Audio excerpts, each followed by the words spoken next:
พยาธิอะฮิวาหมูแอฟริกาหรือ ASF African Swine Fever ได้กลับมาแพร่ระบาดอีกครั้งในบางพื้นที่ของลาวเฮาเป็นต้นในระยะเดือนกุมภาพันธ์ปี 2025 ที่หางก็ผ่านมานี้ได้แพร่ระบาดที่แขวงไซสมบูรณ์จนกลายเป็นพื้นที่สีแดงที่ได้รับผลกระทบหนักจากการตายของหมู่บ้านหลายตัวติดต่อกัน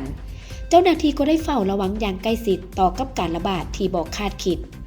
การแพร่ระบาดของพยาธิดังกล่าวได้สร้างความวิตกกังวลให้ชาวเกษตรกรและผู้บริโภคเป็นจำนวนหลวงหลายเนื่องจากพยาธินี้เป็นพยาธิไวรัสที่ร้ายแรงในหมูบ่ติดคนแต่ส่งผลให้หมูตายเกือบทั้งหมดสร้างความเสียหายทางเศรษฐกิจอย่างหนักหน่วงในบางมองมานี้เขามีการเหตุการณ์เฝ้าระวังก็คือพนักงานสัตวแพทย์ของพวกเขามีการลงไปซุ่มกวดเกี่ยวกับชิ้นหมู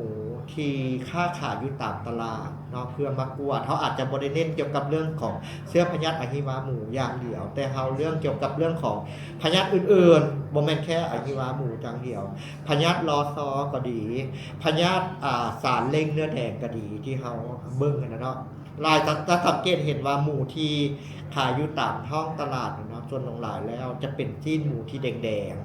บ่มีไขมันเลยจะเกิดค่อนข้างจะอันตรายเพราะว่าสารเล่งเนื้อแดงนี่จะเป็นสารเบต้าอะโกนิสที่กระตุ้นเฮ็ดให้เกิดการเขาหายใจเกิดขึ้นแล้วต่อมาคนจะกลายเป็น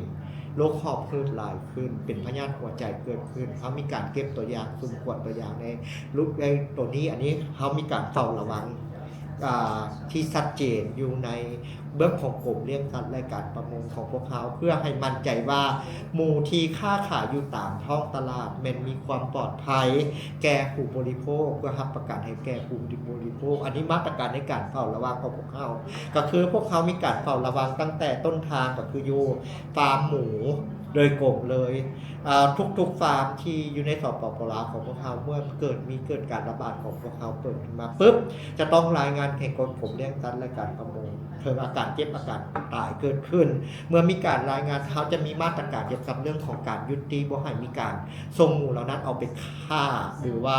เอาไปขายอยู่ตามท้องตลาดอันนี้มาตรการที่เขาชัดเจนอยู่ตั้งแต่ระดับฟาร์มเนาะที่ว่าเขาบอกเรียบร้อยเนาะเมื่อมาฮอดโรงฆ่าสัตว์ปุ๊บเขาจะมีพนักงานสัตวแพทย์ของพวกเขาในการติดตามกวดกาเกี่ยวกับเรื่องของหมูที่เข้าข่าทุกครั้งในการกวดกาเรียบร้อยเนาะเพื่อให้มั่นใจว่าหมูที่เข้าข่าทุกตัวเป็นหมูที่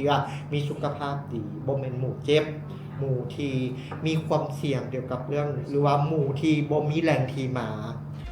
เจ้าหน้าที่ผู้รับผิดชอบยังได้แนะนำเพิ่มเติมว่าให้เลี้ยงหมูเบิ่งแยงคอกหมูให้สะอาดบ่ให้นำเศษอาหารเหลือจากตลาดมาให้หมูกินและให้แจ้งเจ้าหน้าที่อำนาจการปกครองบ้านหากว่าพบเห็นหมูบ่สบายหรือตายผิดปกติสำหรับผู้บริโภคแล้วก็ควรเลือกซื้อชิ้นหมูจากแหล่งที่เชื่อถือได้บ่ว่าจะเป็นตลาดหรือห้างค้าที่ผ่านโรงฆ่าสัตว์ที่ได้รับการยั่งยืนจากหน่วยงานที่เกี่ยวข้องเพื่อความปลอดภัย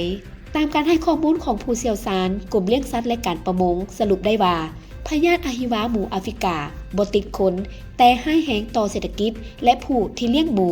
ที่สำคัญถ้าบ่มีการควบคุมมันก็อาจจะแพร่ระบาดกลายเป็นเชื้อพยาธิสายพันธุ์ใหม่มาติดใส่คนเฮาก็อาจจะเป็นได้อีกดังนั้นขอให้ทุกภาคส่วนจงสืบต่อร่วมกันเฝ้าระวังและอย่าซื้อขายหมูที่บ่ปลอดภัย